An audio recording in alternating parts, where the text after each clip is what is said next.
असं म्हणतात की काही शेर हे काही लोकांसाठीच खास लिहिले जातात. मशहूर शायर फेहमी बदायुनी यांचा असाच एक शेर आहे, जो फक्त आणि फक्त डॉक्टर मनमोहन सिंग यांच्या करताच लिहिला गेला होता असं वाटत राहतं. अमूमन हम बहुत कम बोलते हैं, अगर बोले तो बस हम बोलते हैं. आहे की नाही खरं?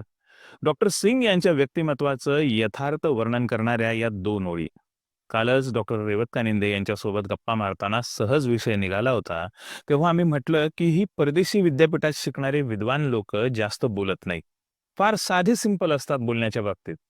तसंही त्यांना बोलण्याची गरजच नसते, कारण त्यांचं काम बोलत असतं. त्यांच्या कामाचे फायदे, त्यांच्या ज्ञानाचा, त्यांच्या शिक्षणाचा, त्यांच्या विद्वत्तेचा प्रभाव हा कळत नकळत कोट्यावधींच्या समूहावर पडतच असतो. डॉक्टर सिंग हे त्याच महान विद्वानांपैकी एक होते, ज्यांनी भारताची ज्ञान परंपरा अखंडित ठेवली. अशा या महान अर्थतज्ञानं आज वयाच्या 92व्या वर्षी अखेरचा श्वास घेतला. त्यांनी सर्वांना अलविदा म्हटलं. दोस्तो, माणसाच्या मृत्यूनंतर त्यांना आदरांजली वाहताना त्यांच्यासाठी ऑबिच्युरी लिहिण्याची पत्रकारितेत एक पद्धत असते. ती लिहिताना, बोलताना समीक्षकानं सत्यच बोलायचं असतं. भारतीय समाजमनाच्या एकूण संकेतानुसार मेलेल्या माणसाबद्दल वाईट बोलायचं नाही, त्यांच्या चुका काढायच्या नाहीत, त्यांच्या समीक्षा करायच्या नाहीत. हे तद्दन टुकार आणि फालतू भारतीय धोरण पत्रकारितेनेही मागील 10 वर्षात आपलंसं केलेलं आहे, जे पत्रकारितेच्या नैतिकतेला बिलकुल धरून नाही. एक नित्यक्रम असावा किंवा पाठांतर केलेलं असावं असं आपण सहज बोलून जातो की नेहरू आणि आंबेडकर हे आधुनिक भारताचे शिल्पकार आहेत. पण आपण कधी त्यापुढे जाऊन ना विचार करतो ना बोलतो की या आधुनिक शिल्पकारांनी जो भारत घडवण्यासाठी प्रयत्नांची पराकाष्ठा केली, जो पाया रचला, त्या भारताचा कळस नेमका कसा आहे, त्याचा चेहरा कसा आहे? तर उत्तर आपल्या समोर होतं, पण आपण ते कधी ओळखू शकलो नाही. त्या आधुनिक भारताच्या पायाचा कळस आणि जे काही मोजके चेहरे आहेत आणि रूपं आहेत, त्यापैकी एक नाव हे निर्विवादपणे डॉक्टर मनमोहन सिंग यांचंच आहे. आज आपल्या खिशात जो काही पैसा खुळखुळतोय त्याचं श्रेय बेशकपणे डॉक्टर सिंग यांचंच. त्यांच्या कार्याचं आज नीट मूल्यमापन झालं पाहिजे. नव्या पिढीला कळालं पाहिजे की त्यांच्या आजच्या चंगळवादी आयुष्याचं कोंदण हे डॉक्टर सिंग यांच्या विद्वत्तेचंच होतं. ज्या माणसाला जगातला सर्वात विद्वान आणि शिक्षित प्रधानमंत्री म्हणून मान्यता मिळालेली होती, त्या माणसाचा वारसा चालवायला आपण नालायक ठरलो. डॉक्टर सिंग यांची सामूहिक माफी मागणं हीच त्यांना खरी आदरांजली असेल. डॉक्टर मनमोहन सिंग यांनी आणलेल्या उदारीकरणानं क्रांती घडवली. भारतात सगळी उलटापालट झाली. नव्या विचारांचं वारं फिरू लागलं. नवा मध्यम वर्ग तयार होऊ लागला. भारत एक आर्थिक सत्ता म्हणून जगाला दखल घ्यायला भाग पाडू लागला. त्यांनी चार्ली रोज या अमेरिकी टॉक शो प्रेझेंटरला दिलेल्या मुलाखतीत म्हटलं होतं की भारतात 1991ला आय टी इंडस्ट्री एकाएकी उफाळून येण्याचं एकमेव कारण म्हणजे या उद्योगावर बसवलेला प्रॉपर्टी टॅक्स आम्ही मागे घेतला. ती उद्योजकांसाठी खरंच खूप मोठी डोकेदुखी होती. हा कर मागे घेतल्यानंतर भारतीय उद्योजकांमधील ऊर्जा एकदम जागृत झाली. त्यांच्या कौशल्याला संपत्तीची जोड मिळाल्यानं उद्योग वेगानं भरभराटीला जाऊ लागले. आजचे नारायण मूर्ती सारखे संघी लोक किंवा अजिज प्रेमजींसारखे दानशूर आय टी जायंट याच उदारीकरणाची सर्वात पहिली अपत्य आहेत. आणि खरं बोलायचं तर 21व्या शतकातल्या भारताची सक्सेस स्टोरी इथूनच सुरू होते. आर्थिक उदारीकरणाचा प्रयोग यशस्वी होऊनही भारतीय मतदारांनी नरसिंह रावांना निवडणुकीत पाडलं. त्यानंतर डावी उजवी सरकार आली, पण मनमोहन सिंगांनी आखून दिलेल्या आर्थिक सुधारणांच्या रस्त्यावरूनच या सगळ्यांना जावं लागलं होतं. मनमोहन सिंग राज्यसभेत खासदार होतेच, शिवाय त्यांनी 1999ची लोकसभा निवडणूक लढवून देखील पाहिली होती. निवडणूक लढवण्याचं तंत्र त्यांना अवगत नव्हतं, शिवाय काँग्रेसच्याच लोकांनी त्यांचा घात केला. दक्षिण दिल्लीमध्ये भाजपच्या विजय मल्होत्रा यांनी मनमोहन सिंगांचा 30,000 मतांनी दणदणीत पराभव केला. अर्थात त्यामुळे त्यांच्या राजकीय प्रगतीवर काही दुष्परिणाम झाला नाही. ते 98 पासूनच राज्यसभेतले प्रमुख विरोधी पक्षनेते होते. त्या पदावर ते पंतप्रधान बनेपर्यंत कायम राहिले. मनमोहन सिंग पंतप्रधान बनणं हा जसा एक चमत्कार होता, तसे अनेक चमत्कार भारतीय राजकारणात अनेकदा झालेले आहेत. पण एकदाही लोकांमधून थेट निवडून न आलेला आणि रूढ अर्थानं राजकारणी नसणारा नेता पंतप्रधान पहिल्यांदाच बनत होता. सोनिया गांधींनी पंतप्रधान पद नाकारलं होतं. त्यांना आघाडीचं राजकारण सांभाळायचं होतं. अशा वेळेस सगळ्यांना सोबत घेऊन जाणारा प्रामाणिक निष्ठावान पर्याय म्हणून मनमोहन सोनियांच्या समोर आले, तेव्हा कोणाला नवल वाटलं नाही. दरम्यानच्या काळात राजीव गांधी फाउंडेशनच्या कामामुळेही त्यांच्यात परस्पर विश्वास निर्माणच झाला होता. सोनिया गांधी यांची निवड ही योग्यच होती हे डॉक्टर सिंग यांनी सिद्ध केलं. किमान UPA 1 मध्ये तरी, म्हणजेच 2004 ते 2009 या कार्यकाळात. 2009च्या निवडणुकीत देशभरातल्या मतदारांनीही त्यावर शिक्कामोर्तब करून टाकलं होतं, कारण काँग्रेसला 200 पेक्षा जास्त जागा मतदारांनी मिळवून दिल्या. पण नंतर मात्र यशाचा तो ग्राफ किंवा टेम्पो शाबूत राहू शकला नाही. 2014 पर्यंत देशाचे मनमोहन असलेले मनमोहन सिंग हे मौन मोहन ठरले. ते अशा एका चक्रव्यूहात अडकून गेले की त्यातून त्यांना बाहेर येण्याची वाट सापडलीच नाही. तरीही त्यांच्या सत्तेच्या काळात, म्हणजे त्या 10 वर्षात भारतानं बरीच मोठी झेप घेतली होती, बरीच मोठी मजल मारली होती. त्या 10 वर्षात मनमोहन सिंग यांनी खूप काही केलं. भारत निर्माण, महात्मा गांधी राष्ट्रीय रोजगार हमी योजना, जवाहरलाल नेहरू राष्ट्रीय नागरी सुधार योजना, राष्ट्रीय ग्रामीण आरोग्य योजना, सर्व शिक्षा अभियानात केलेली 10 पट तरतूद, आधार कार्ड आणि सर्वात महत्त्वाचं म्हणजे अन्न सुरक्षा योजना. कुणीही बेरोजगार, अशिक्षित आणि भुकेलं राहू नये यासाठी तिजोरीचा विचार न करता मनमोहन सिंगांनी बरंच काही घडवलं. केम्ब्रिज युनिव्हर्सिटीनं आपल्या माजी विद्यार्थ्यांच्या कर्तृत्वावर एक पुस्तक काढलंय. त्यात बीबीसीचे प्रतिनिधी म्हणून दीर्घकाळ काम केलेले सर मार्क टुली यांनी मनमोहन सिंगांवर एक लेख लिहिलाय. त्याचं नाव आहे आर्किटेक्ट ऑफ न्यू इंडिया. टुली हे उगाचच कुणाची स्तुती करणाऱ्यातले नाहीत. आज मागे वळून बघताना ती अतिशयोक्ती नसल्याचं वाटत राहतं. अणुऊर्जा कार्यक्रम, जेनेटिकली मॉडिफाईड पिकं आणि अवकाश कार्यक्रम हाती घेतल्याशिवाय तरणोपाय नाही, अशी मांडणी डॉक्टर मनमोहन सिंग यांनी जानेवारी 2013ला कोलकाता इथं झालेल्या इंडियन नॅशनल सायन्स काँग्रेसच्या 100व्या अधिवेशनात केली होती. ती नव्या भारताची ब्ल्यूप्रिंट होती. त्यानुसार अवकाश कार्यक्रमातलं त्यांचं यश फारच महत्वाचं होतं, पण त्याचं श्रेय शास्त्रज्ञांना मिळालं, त्यांनी ते दिलं. त्यामागची दूरदृष्टी असणाऱ्या मनमोहन सिंग यांनी ते श्रेय घेतलं नाही. मनमोहन सिंग यांनी 2012च्या स्वातंत्र्यदिनी भारताच्या मंगळ मोहिमेची घोषणा केली. 1.25 वर्षात इस्रोने अवकाशात मंगळयान सोडलं. 22 ऑक्टोबर 2008ला चांद्रयान 1चं यशस्वी उड्डाण झालंच होतं. त्यापेक्षा मोठं यश मात्र क्रायोजेनिक इंजिनाचं होतं. 25 डिसेंबर 2010ला इस्रोनं क्रायोजेनिक इंजिन असफल ठरल्यानंतर पंतप्रधान कार्यालयाने GSLV रॉकेट निर्मितीसाठी नवीन समिती नेमली. तिनं पुढचे 1000 दिवस दिवस रात्र मेहनत घेतली आणि जानेवारी 2014ला स्वदेशी बनावटीचं क्रायोजेनिक इंजिन तयार केलं. त्यातून आपला GSAT-14 हा उपग्रह अवकाशात यशस्वीपणे सोडण्यात आला. दोस्तो, आर्थिक धोरण आणि त्यानुसार कार्यक्रम असेल तरच त्यातून परराष्ट्र धोरण तयार होतं, हे पंडित नेहरू यांचं वक्तव्य प्रसिद्ध आहे. मनमोहन सिंग यांचा तर तो अनुभवच होता. त्यातून त्यांची एक विजन तयार झाली होती. त्यांनी आर्थिक आघाडीवर केलेल्या कामापेक्षाही त्यांचं परराष्ट्र संबंधांवरचं काम अधिक मोलाचं ठरलं. सरहद्दी बदलत्या आल्या नाहीत तरी त्या निरर्थक बनवता येतात, हा त्यांचा विचार मनमोहन डॉक्ट्रिन म्हणून जगभर गाजला. फाळणीचं दुःख भोगलेले मनमोहन पाकिस्तानशी दोस्ती करण्यासाठी कायम आग्रही होते.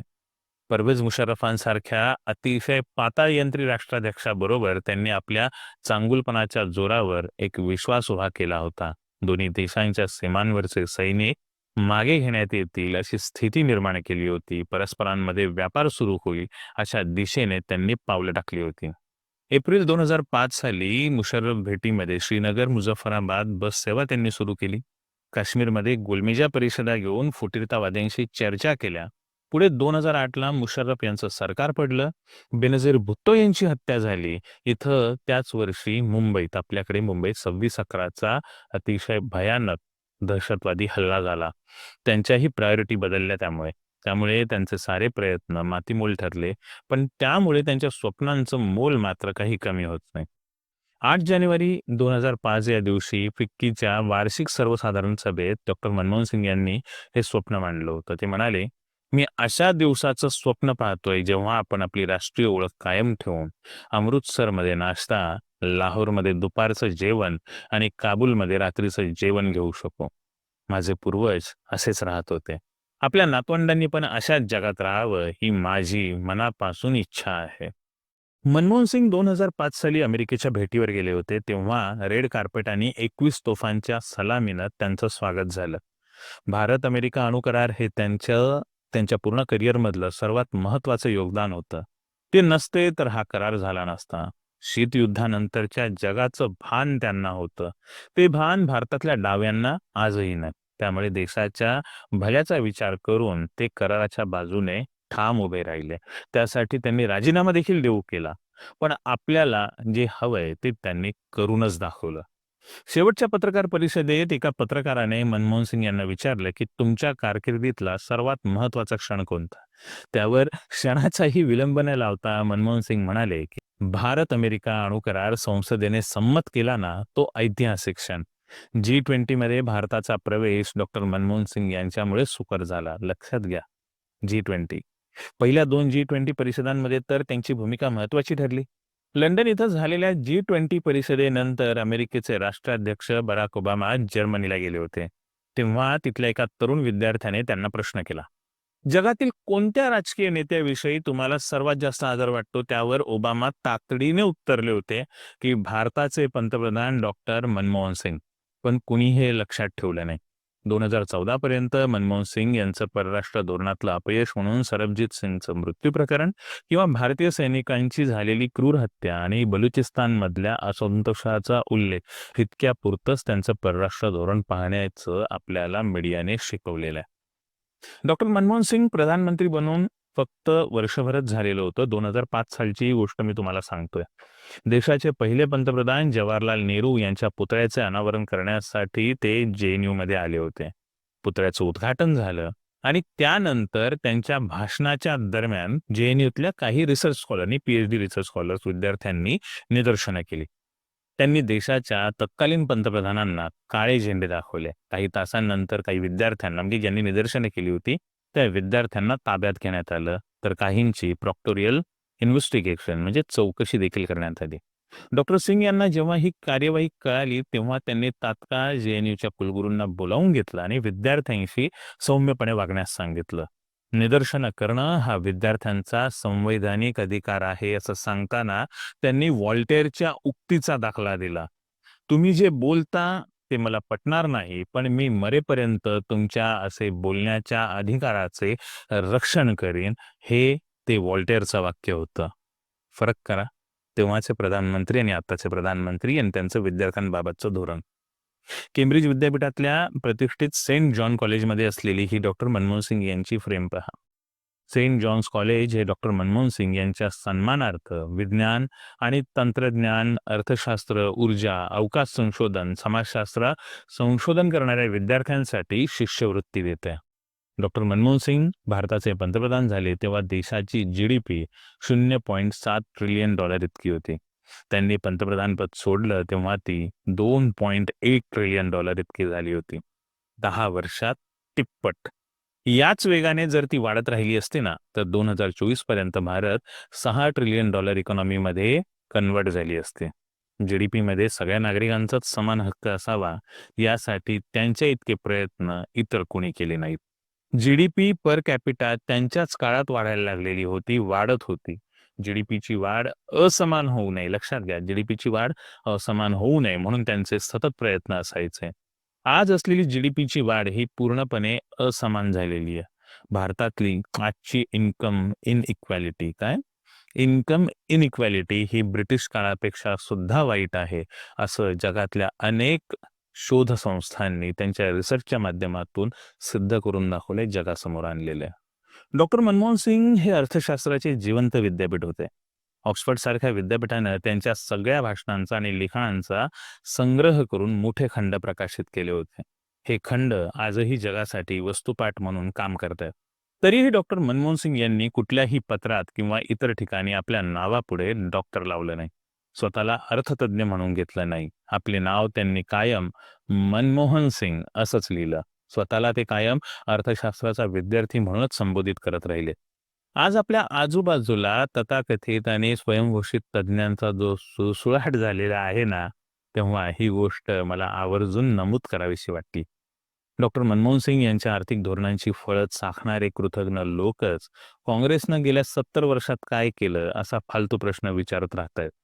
मनमोहन सिंग यांच्या पंतप्रधान पदाच्या काळात भारतीय लष्करानं 3 वेळा सर्जिकल स्ट्राईक केलं होतं. किती वेळा? 3 वेळा. परंतु त्यांनी कधीच त्याचं राजकीय भांडवल केलं नाही, ना स्वतःकडे क्रेडिट घेतलं, ना मीडियामधून ढिंडोरा पिटला.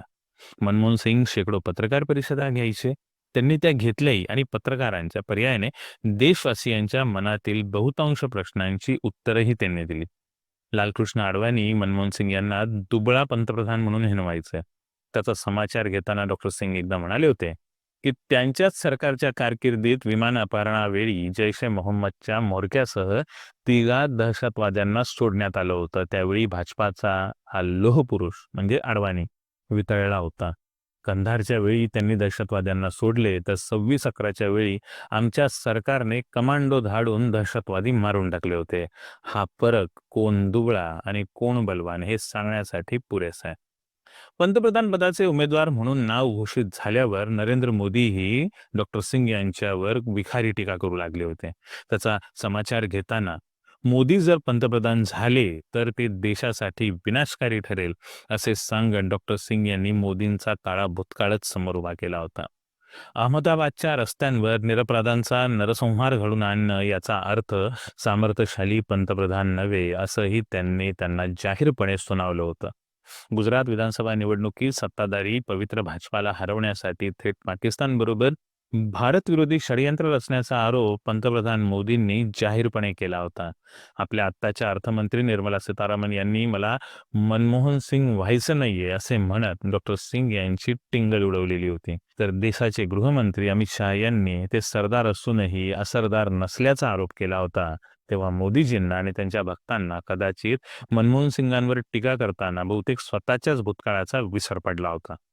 2002 साली गोध्रा इथं घडलेल्या नरसंहाराला जबाबदार ठरवून नरेंद्र मोदींना अमेरिकेने विजा नाकारला होता. पण त्यावेळी डॉक्टर मनमोहन सिंग यांनीच अमेरिकेला ठणकावून सांगितलं होतं की नरेंद्र मोदी आमच्या एका राज्याच्या निवडून आलेले मुख्यमंत्री आहेत, त्यांच्याशी असं वागणं बरोबर नाही. भारताचं सरकार ते खपवून घेणार नाही, त्यांना त्वरित विजा द्या असं ठणकावलं होतं. पण दुर्दैवाचा भाग पहा, डोनाल्ड ट्रम्पच्या शपथविधी सोहळ्याला आता मोदींना निमंत्रण नाही. त्यासाठी जयशंकर नावाचे एक फक्त इंग्रजी बोलू शकणारे जे मंत्री आहेत ना केंद्रीय मंत्रिमंडळात, ते अमेरिकेला इन्व्हिटेशन डिप्लोमसी करायला गेलेले आहेत. कदाचित आज डॉक्टर सिंग साहेब हयात असते तर त्यांनी यावेळीही मोदींची मदत जरूर केली असती. त्यांनी राजकारणातील शुचिता आणि नैतिकता ही पुरेपूर जपलेली होती.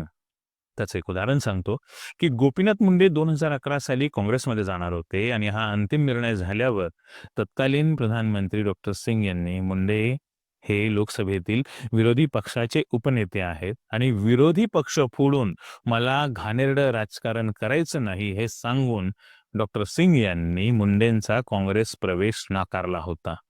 लक्षात येते काय फरक होता डॉक्टर सिंग आणि आत्ताच्या प्रधानमंत्र्यांमध्ये. दोस्तो, सामाजिक न्यायाच्या विरुद्ध असणारे लोक खाजगीकरणाचे कट्टर समर्थक असतात. डॉक्टर सिंग यांनी देशातील अनेक क्षेत्रात खाजगीकरणासाठी वाट मोकळी करून दिली. त्याने अनेक आमूलाग्र बदल घडले खरे, पण सरसकट खाजगीकरण हे कधीच बिलकुल समर्थनीय नव्हतं आणि नसेलही. त्यासाठी माझ्यासारख्यांचा विरोध हा कायमच असेल. पण ज्या ज्या क्षेत्रात खाजगीकरण झालंय त्यामध्ये किमान आरक्षण असावं किंवा ते ठेवणं गरजेचं आहे याचं प्रतिपादन डॉक्टर मनमोहन सिंग यांनी कायम केलेलं आहे. पण जर समजा ते आरक्षण त्यांनी ठेवलं असतं, ते काम केलं असतं, तर कदाचित आज चित्र वेगळं असतं. आरक्षण गेल्यानं देशाच्या 85% जनतेचं जे नुकसान झालेलं आहे ते कधीही न भरून निघणार आहे. डॉक्टर सिंग स्वतः खाजगी क्षेत्रात आरक्षण असलं पाहिजे या मताचे होते, परंतु त्यावेळेच्या त्यांच्या विरोधकांनी ते हाणून पाडलं होतं. त्यांनी अनेक वेळा भाषणात खाजगी क्षेत्रात आरक्षणाची गरजही बोलून दाखवली होती. पोस्ट मॅट्रिक स्कॉलरशिपचे समर्थक होते डॉक्टर मनमोहन सिंग. खरं सांगतो तुम्हाला, पोस्ट मॅट्रिक स्कॉलरशिप ते म्हणायचे की मी जे काही शिकू शकलो ते केवळ स्कॉलरशिपमुळेच शिकू शकलेलो आहे, नाहीतर माझी मॅट्रिकपर्यंत शिकण्याचीही ऐपत नव्हती. गरिबीची आणि नाकारले जाण्याची त्यांना जाणीव होती. फक्त खाजगी क्षेत्रातलं आरक्षण संरक्षण झालं असतं तर आनंद झाला असता. असो, अजूनही वेळ गेलेली नाहीये. ते बिल आणावं काँग्रेसने, राहुल गांधींनी ते बिल आणावं. तीच मनमोहन सिंग यांना काँग्रेसकडून खरी आदरांजली ठरेल आणि यामध्ये विरोध करण्याचं काही कारणही नाही. नोव्हेंबर 2010चा हा महिना वादळ घेऊन आला. ती एक सोची समजी गई रची साजिशचा हिस्सा होता. क्रोनॉलॉजी समजून घ्या. नोव्हेंबर 2010 साली कॅगचा अहवाल फुटला. 2G स्पेक्ट्रम घोटाळ्यात 1,76,000 कोटी रुपयांचा घोटाळा झाल्याचा आरोप झाला. 16 ऑगस्ट 2011 साली अण्णा हजारे रामलीला मैदानात उतरले. त्यांनी भ्रष्टाचारावरून अख्खा देश पेटवला. लष्कर प्रमुख व्ही के सिंग यांच्या जन्मतारखेवरून वाद घडवण्यात आला. त्यांनी त्यांचे रणगाडे थेट दिल्लीच्या दिशेने वळवले. इस्रोत ज्येष्ठ शास्त्रज्ञ जी माधवन नायर यांच्यावर भ्रष्टाचाराचे आरोप लावून हकालपट्टी केल्यानं नामुष्की पत्करावी लागली.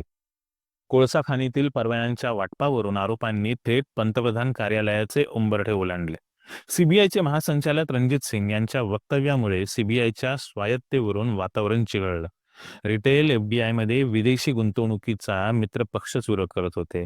एकीकडे कोर्ट ताशेरे उडत होती, दुसरीकडे नव्याने इन्व्हेस्टमेंट मिळालेले न्यूज चॅनल आणि पत्रकार डॉक्टर सिंग यांच्या नीतींना, कामांना, त्यांना, त्यांच्या प्रतिमेला झोडून काढत होते. स्वतःचा पक्ष देखील सोबत नसल्यासारखा झाला होता. राहुल गांधी यांनी स्वतःच्याच सरकारने आणलेला वटहुकूम भाषण करताना पाडून डॉक्टर सिंग यांना एकटं पाडलं होतं. नटवर सिंग, मणिशंकर अय्यर, सुरेश कलमाडी, ए राजा, अश्विनी कुमार, पवन कुमार या मंत्र्यांना राजीनामे द्यावे लागले होते. परिस्थिती हाताबाहेर चालली होती. या साऱ्या भ्रष्टाचाराच्या आरोपांविषयी मनमोहन सिंग यांची एक बाजू होती. हिंदुस्तान टाइम्सला दिलेल्या मुलाखतीत त्यांनी म्हटलं की स्वातंत्र्यानंतरच्या भारताच्या इतिहासात पहिल्यांदाच, आणि हो खरंच पहिल्यांदाच, आणि तेही त्यांच्याच कार्यकाळात भ्रष्टाचाराविरोधात तातडीने पावलं उचलली गेली होती. लक्षात घ्या, खूप महत्वाचा मुद्दा. माहिती अधिकारासारख्या मूलभूत कायदा पोलादी प्रशासनाला हादरे देऊ लागला होता. या एकाच कायद्यानं प्रशासन आणि जनतेमधील संघर्ष कमी होत जाऊन संवाद वाढू लागला होता. हा कायदा जर नसता तर भ्रष्टाचाराची जी चर्चा आज होताना दिसते ती कधीच दिसली नसती. पण हे कधीच लोकांसमोर येत नव्हतं. डॉक्टर सिंग काही बोलतच नव्हते असा आरोप होत राहिला. पण त्यांनी आपल्या कारकिर्दीत 1198 भाषणं केली. म्हणजे 3 दिवसाआड ते भाषण करत होते. पण ती भाषणं लोकांच्या कानांपर्यंत पोहोचलीच नाहीत. फक्त विरोधकांच्या गदारोळामुळे हे झालं नव्हतं, पण त्यांचा लोकांशी संवाद संपला होता हे खरं होतं. एकतर ते फळ जिंकणारे वक्ते नव्हते, ते इंग्रजीतून आपल्या एलिट बुद्धिवंतांशी संवाद साधायचे. त्यामुळे सर्वसामान्य माणूस हा त्यांच्यापासून थोडासा लांबच राहिला. ते सोनिया गांधी यांच्या हातातले कठपुतली आहेत हा त्यांच्यावरचा आरोप त्यामुळे अधिक गडद होत गेला. ते कमीच बोलणारे होते, मौन हा त्यांचा स्वभाव होता, पण ते शेवटी शेवटी कोशात गेल्यासारखे झाले होते. ते सभ्य होते, सुसंस्कृत होते आणि संवेदनशीलही होते. त्यामुळे त्यांच्या पक्षातल्या लोकांनी त्यांचा केलेला विश्वासघात त्यांना प्रचंड दुःखी करून गेला. त्यांच्या देहबोलीतून तो विश्वासघात सतत जाणवतही होता. पण तरीही परिस्थितीचं गांभीर्य समजून घेऊन त्यांनी देशाला घसरू दिलं नाही. जगभर असंतोषाचं वारं वाहत होतं. आठवून पहा 2011 ते 2014च्या काळातलं अरब स्प्रिंगचं आंदोलन. त्यात सगळी व्यवस्था उद्ध्वस्त होत होती. तसं भारतात त्यांनी होऊ दिलं नाही. त्याचं क्रेडिट डॉक्टर मनमोहन सिंगांना आपण निर्विवादपणे द्यायला हवं. आपल्या मौनाविषयी बोलताना त्यांनी एकदा एक शेर सांगितला होता. हजारों जवाबों से अच्छी है मेरी खामोशी, न जाने कितने सवालों की आबरू रखली. डॉक्टर मनमोहन सिंग यांच्या मौनाने अनेकांची आबरू राखली हे खरंच. पण त्यांनी स्वतःवर आरोप होऊ दिले. प्रामाणिकपणाच्या बळावर त्यातून पार होण्याची त्यांना खात्री होती, तसे ते झालेही. त्यांनी निवडणुकीतल्या पराभवानंतर वक्तव्य दिलं, त्यातून त्यांचं मोठेपणाचं अधोरेखित झालं. या देशाने मला नेहमीच प्रेम दिलंय. फाळणीमुळे बेघर झालेल्या एका मुलाला एवढ्या उंचीच्या पदावर पोहोचवलं, हा असा सन्मान आहे ज्यावर मला नेहमीच गर्व असेल. हे असं कर्ज आहे जे मी कधीच फेडू शकत नाही.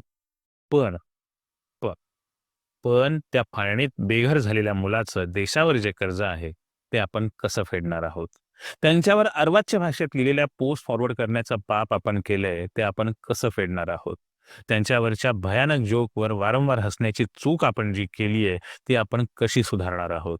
कमी बोलणाऱ्या आणि भरपूर काम करणाऱ्या पंतप्रधानाला हटवून आपण भरपूर बोलणारा आणि काहीच काम न करणारा पंतप्रधान आणलाय. आपण बहुतेक आपलं तेच पाप फेडत आहोत आणि ते पाप अजून बराच काळ फेडत राहणार आहोत. डॉक्टर सिंग 92 वर्षांचं चांगलं आयुष्य जगले. अतिशय समृद्ध आयुष्य जगले. खुशवंत सिंग पण चांगले 99 वर्ष जगले होते. मला भारी गंमत वाटते या माणसांची. म्हणूनच या माणसांची उदाहरणं मी सर्व ज्येष्ठांना देत असतो. त्यांना मी नेहमी सांगत असतो, की जर तुम्हाला खूप चांगलं, खूप जास्त आणि खूप सन्मानानं जगायचं असेल, तर खूप वाचा, खूप शिका. 60 नंतरही शिक्षण घेणं थांबवू नका. खूप ऐका, खूप लिहा, तोंड कमी चालवा. तुमचं वय म्हातारं होण्यापासून रोखतं ते तुमचं शिकत राहणं. काही लोक ऐकतात, काही लोक ऐकत नाहीत. डॉक्टर सिंग, अलविदा. तुम्ही कायम आमच्यासोबत असाल, कारण मागच्या 10 वर्षातील आर्थिक आरिष्ट्यातही तुम्हीच सोबत होतात, म्हणून अजूनपर्यंत हा देश तग धरू शकलेला आहे. अजून पुढची 5 वर्ष तरी तुम्ही सोबत असालच. बघू हा भारत नावाचा देश कधीपर्यंत टिकतो येते. व्हिडिओ संपवताना मला बुद्ध प्रणालीचा सार सांगणारं एक धम्मपद इथं डॉक्टर मनमोहन सिंग यांना अर्पण करायचं आहे. पुणे विद्यापीठाच्या प्राध्यापिका डॉक्टर श्रद्धा कुंभोजकर यांनी हे धम्मपद पोस्ट केलं होतं. धम्मपद मल्वोग्गो याचं इंग्रजी भाषांतर केलंय जिल ट्रॉन्सडाल यांनी. माजी पंतप्रधान डॉक्टर मनमोहन सिंग यांना विनम्र आदरांजली. सुजीव अहिरिकेन काकसुरेन धनसिना पखंडिना पगभेन संकिलिठेन जीवितम. याचं इंग्रजी भाषांतर बघूया. Easy is life for someone without conscience, bold as a crow, obstructive, deceitful, reckless and corrupt. म्हणजे मराठी त्याचा अर्थ असा होतो की विवेक नसेल अशा कावळ्यासारख्या विध्वंसक, पाखंडी, सराईफ, खोटारड्या आणि बेफिकीर माणसाचं आयुष्य सोपं असतं. आणि त्याच्या पुढचं धम्मपद बघूया की हिरिमिताच दुज्जीवम निच्च तुची वेशिना अलिनेना पगभेन शुद्ध जीवेन पස්සता.